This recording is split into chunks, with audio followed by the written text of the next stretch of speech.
Người đàn ông dẫn bạn gái về nhà. Mê mơ, ông nội lại tưởng đó là bạn gái thuê. Giao Giao, lát nữa đừng căng thẳng nhé. Ông nội anh có chút vấn đề về đầu óc.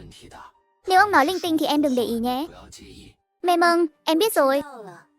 Rất nhanh đã đến nhà Phó Hoài Nghĩa. Hai người trước sau bước vào cửa. Vừa khéo trừ Phó Hoài Nghĩa ra, cả nhà anh ta đều ở phòng khách. Hi hi, nhìn về phía họ. Anh ta thật sự dẫn một cô bé xinh xắn về nhà. Chị ơi, Giao Giao, qua đây xem tiểu Lệ Na của chị này. Em thích xem thì cứ xem, sao còn mang đồ đến thế? Làm chị tốn kém rồi, đáng lẽ phải thế. Mau ngồi đi Thanh Nhi, nhà chị người hơi đông. Em đừng khách sáo nhé. Chị Lạc Di, em có thể xem em bé được không? Được chứ, bé ở trên lầu. Em đi theo chị. Chú gì, con xin phép đi trước một lát. Sau đó cô ấy liền đi theo Phó Lạc Di. Chuyện này khiến cả nhà đều ngơ ngác. Đợi anh ta lên lầu, ánh mắt cả nhà đều đổ dồn vào Phó Hoài Nghĩa. Có phải cô bé này không? Tôi đã nói với mọi người rồi mà. Quan hệ giữa tôi và cô ấy chưa vững chắc đến vậy. Cô ấy vẫn chưa hoàn toàn quyết định sẽ kết hôn với tôi. Mấy chục con mắt của mọi người cứ nhìn chằm chằm vào người ta như vậy, lát nữa lại dọa người ta chạy mất. Tôi thấy đây là cô tìm đến để diễn kịch đấy chứ. Xem cái vẻ ngượng ngùng giả tạo này, diễn tệ quá. Cô trả cho người ta bao nhiêu tiền một vở kịch thế? Cái gì mà ngượng ngùng giả tạo? Người ta là con gái, da mặt mỏng. Anh tưởng ai cũng như anh chắc. Chỉ có mỗi anh ta là kỳ cục thì thôi đi. Anh cũng kỳ cục. Anh xem anh kìa. Anh có bao giờ nói chuyện ấp úng như vậy đâu. Tôi thấy anh không bình thường. Anh diễn cũng chẳng khá hơn anh ta là bao. Anh thích nói sao thì nói. Dù sao thì anh nói bảo tôi dẫn người đến. Tôi dẫn đến rồi, tự anh không tin. Tin anh dẫn đến thì có gì là ghê gớm. Anh có bản lĩnh thì báo cáo lên trên kết hôn đi. Đợi khi nào có thông báo thì tôi mới tin. Ba anh có phải là quá vội vàng không? Chúng ta mới gặp nhau một lần. Tên cô bé là gì chúng ta còn chưa biết nữa. Đúng vậy, An Giật. Ngày mai sẽ có thông báo thôi. Chuyện lớn như vậy sao có thể quyết định vội vàng như thế? Sao lại không dám? Chẳng phải là quá vội vàng sao? Chuyện lớn như vậy tôi phải bàn bạc kỹ với anh ấy. Là quá vội vàng hay là người ta không phối hợp hả? Trong lòng anh rõ lắm. Ông ơi, cháu thật sự không diễn kịch. Chuyện kết hôn lớn như vậy, chỉ riêng chúng cháu cũng không thể tự quyết được. Cháu còn chưa đến nhà người ta dạm hỏi nữa. Ba mẹ người ta cũng chưa đồng ý. Ngay cả việc để anh ấy đến đón mọi người, ba mẹ anh ấy cũng không đồng ý. Sau này nói là coi như đến thăm chị tôi. Ba mẹ anh ấy mới đồng ý. Sắp xếp như vậy cũng tốt. Ba mẹ anh ấy là người hiểu chuyện lại nghĩ chu đáo. Vậy thì hôm nay chúng ta cứ coi như khách đến nhà là vui vẻ. Bạn bè, anh cả nói đúng. Tôi thấy cô bé đó rất tốt. Tôi xem hai đứa có thể kết hôn được không?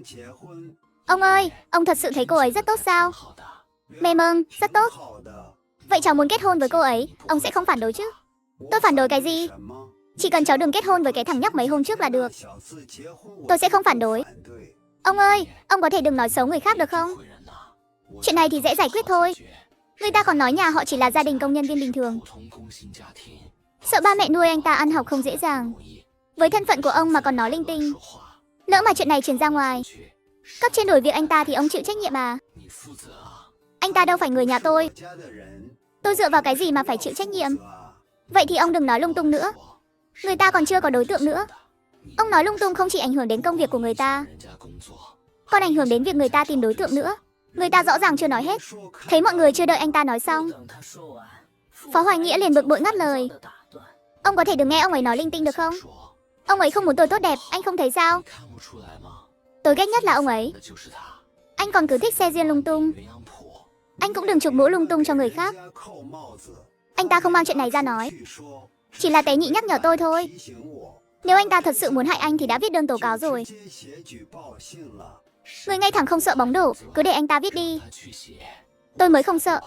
Anh không sợ cái thằng nhóc đó. Có sợ không? Rất nhanh đã đến giờ làm.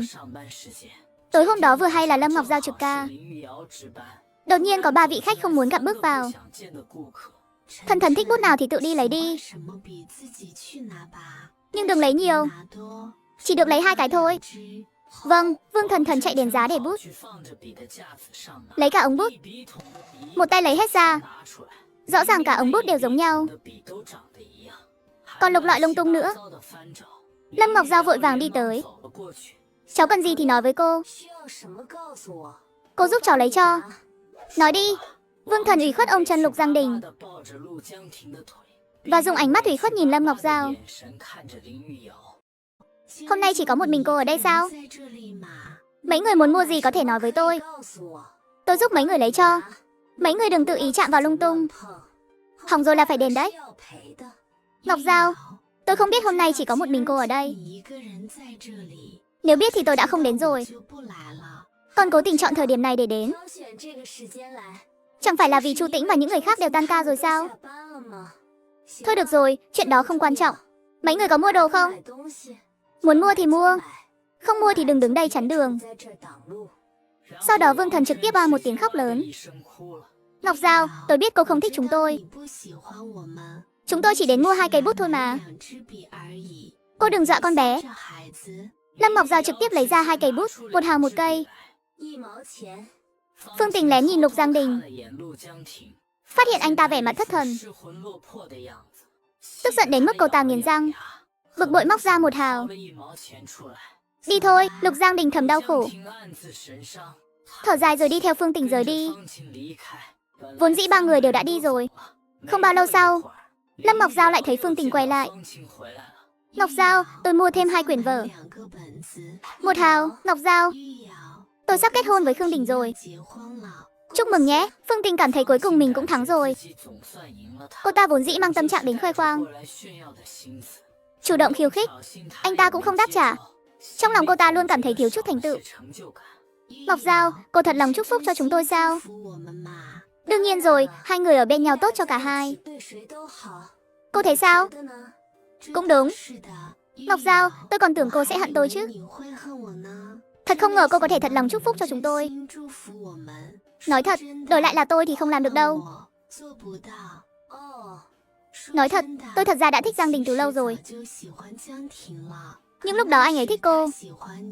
Tôi cũng luôn biết điều đó. Anh ấy có một người vợ chưa cưới là Thanh Mai Trúc Mã. Tình cảm 2 người rất tốt, cũng rất xứng đôi. Cô cũng đừng nói gì đến chuyện hy vọng tôi và Lục Giang Đình kết hôn nữa. Thật ra thì tôi và anh ấy thật sự không xứng đôi bằng cô và anh ấy. Dù thế nào đi nữa, người vội vàng kết hôn với anh ấy là cô. Đúng không? Đúng vậy.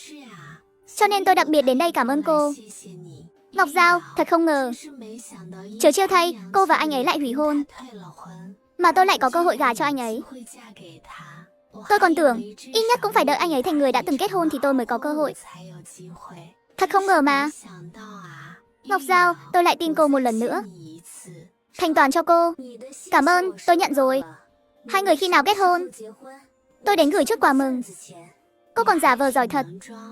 Thanh Mai Trúc Mã, tình cảm bao năm, đều đã đến bước chuẩn bị kết hôn rồi, lại bị tôi phá hỏng. Bây giờ Trúc Mã lại muốn kết hôn với tôi. Cô còn phải chúc phúc cho chúng tôi.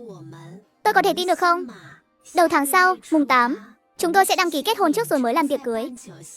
Ngọc Giao, hôn nhân quân nhân không thể bị phá hoại. Cô sẽ không đến quấy phá chứ? Đồng Hương nói gì vậy? Tôi thật lòng nể tình Đồng Hương, đến gửi chút quà mừng. Phương Tình đắc ý rời đi. Ngọc Giao mang theo vài phần thất vọng. Đi thôi, sao lâu thế? Ngọc Giao hỏi chúng ta khi nào kết hôn. Tôi nói với anh ấy là mùng 8 tháng sau. Chỉ nói chuyện với anh ấy vài câu thôi. Anh ấy nói gì? Anh ấy nói chúc mừng chúng ta, còn nói anh ấy sẽ đến gửi quà mừng. Anh ấy chúc mừng chúng ta, anh ấy còn nói sẽ đến gửi quà mừng. Tôi cảm thấy Ngọc Giao đã nghĩ thông suốt rồi. Anh ấy nói là nể tình Đồng Hương nên mới gửi quà mừng. Giang Đình, Ngọc Giao thật sự rất tốt. Chuyện này đổi lại là tôi không làm được. Lục Giang Đình sắc mặt trắng bệch, trong lòng khó chịu không nói nên lời. Nghĩ thông suốt rồi sao? Sao anh ấy lại nghĩ thông suốt nhanh như vậy? Tình cảm bao năm của chúng ta, anh ấy sao có thể nhanh chóng vượt qua như vậy? Rốt cuộc anh ấy có từng yêu mình không? Giang Đình, anh sao vậy? Không sao, đi thôi. Chúng ta về thôi. Đợi đến khi chúng ta chính thức kết hôn, xem anh còn tơ tưởng đến Lâm Ngọc Giao thế nào. Người đàn ông tơ tưởng đến cô gái ở tầng trên. Thế là tối đó anh ta lén lút lẻn vào nhà cô gái. Hạnh phúc, nếu tôi không đối phó được với anh, tôi đối phó với bạn gái anh thì chắc chắn không thành vấn đề. Tôi xem đến lúc đó anh có giúp tôi thả mẹ tôi ra không. Đúng lúc anh ta đang đi về phía phòng Lâm Ngọc Giao, đột nhiên một bóng đen trực tiếp đè chặt Phan Hồng xuống. Khi Phan Hồng nhìn rõ bóng đen đó, lại phát hiện người này là Phó Hoài Nghĩa. Phó Hoài Nghĩa, sao anh lại ở nhà cô Lâm? Phó Hoài Nghĩa trực tiếp đấm cho anh ta một quyền. Khuôn mặt anh ta nhanh chóng sưng vù lên. Anh còn dám đánh người? Anh chưa nói xong, lại ăn thêm một quyền nữa. Phó Hoài Nghĩa túm lấy cổ áo anh ta rồi kéo anh ta đứng dậy. Sau đó lại lấy dĩa lau bếp của Lâm Ngọc Giao, nhanh chóng nhét vào miệng anh ta. Phan Nghĩa tức giận trợn tròn mắt, trong miệng ù ớ không ngừng. Phó Hoài Nghĩa không nói một lời, bắt được anh ta là đánh. Đánh cho một trận xong, anh ta lại kéo Phan Nghĩa như kéo một con heo chớt xuống lầu. Hoàng Xuân hé mắt qua khe cửa lén thấy Phó Hoài Nghĩa. Kéo anh ta đi. Cô ta bịt miệng không dám hé răng. Phó Hoài Nghĩa đưa anh ta đến đồn công an. Đồng chí, anh đến báo án sao? Tiện tay đưa giấy tờ tùy thân của anh ta qua. Đối phương vừa nhìn thấy anh ta là người của quân đội, lại nhìn người đàn ông mặt mày bầm dập kia, chỉ tưởng anh ta vô tình bắt được tên trộm, bị đánh cho một trận rồi đưa đến đây. Đối phương vội vàng gọi mấy đồng nghiệp, bắt Phan Nghĩa lại, nhả cái dĩa lau trong miệng Phan Nhất ra. Phan Nhất kê tởm nhổ một bãi. Phó Hoài Nghĩa, anh dựa vào cái gì mà đánh người? Các người dựa vào cái gì mà bắt người? Các người quen nhau sao? Dựa vào cái gì? Dựa vào việc anh nửa đêm trèo tường vào nhà tôi. Tôi nghiêm trọng nghi ngờ anh muốn có ý đồ bất chính với tôi. Còn nói tôi đánh anh hả? Tôi đánh anh hồi nào? Vết thương trên người tôi là do tôi tự đánh đấy. Các đồng chí xem đi. Anh xem anh ta đánh tôi này. Anh đến nhà tôi có ý đồ bất chính. Tôi bắt anh chống cự, khó tránh khỏi va chạm cơ thể. Anh nửa đêm đến nhà người ta làm gì? Phan Nhất thấy mình đã bị bắt rồi, luôn phải có một lý do để nói. Những ngày này, vì chuyện của mẹ anh ta cũng đã tìm hiểu sơ qua về luật pháp. Nếu có ý đồ bất chính với người ta, anh ta tội không nhỏ. Nhưng nếu là trộm đồ, thì tội còn lớn hơn nhiều. Nhưng tôi có trộm được gì đâu. Tôi định đi trộm chút đồ, trông chỉ đồ ấy mà. Tôi chỉ muốn trộm chút đồ thôi, chưa trộm được gì đã bị bắt rồi. Anh muốn trộm gì? Tôi muốn trộm bình gaxi. Anh trộm bình gaxi làm gì? Nhà tôi hết gaxi rồi, tôi lại không có tiền mua. Tôi chỉ muốn trộm nhà hàng xóm về dùng tạm. Nhà tôi còn đứa bé 2 tháng tuổi, nó phải uống sữa pha nước nóng. Tôi cũng hết cách rồi. Đồng chí, nếu tôi còn đường nào khác, tôi cũng không làm chuyện trộm cắp này đâu. Vậy anh định đi trộm bình gaxi nhà hàng xóm để đun nước nóng pha sữa? Vâng, thưa đồng chí. Nhà anh có bị mất mát gì không? Nếu không có mất mát gì, vậy thì chuyện này các anh định giải quyết riêng hay công khai? Hỏi anh ta giải quyết riêng. Tôi muốn giải quyết riêng. Phó Hoài Nghĩa, ông đây rơi vào tay anh coi như xui xẻo. Anh nói đi, anh muốn tôi làm thế nào? Tôi không tin anh đến trộm bình gaxi. Mong đồng chí điều tra kỹ càng. Công tư phân minh, bỏ đi. Anh còn dám nói tôi? Đó rõ ràng là nhà cô Lâm. Cô Lâm còn chưa nói tôi trộm. Anh dựa vào cái gì mà nói tôi trộm đồ? Anh có quyền gì mà muốn?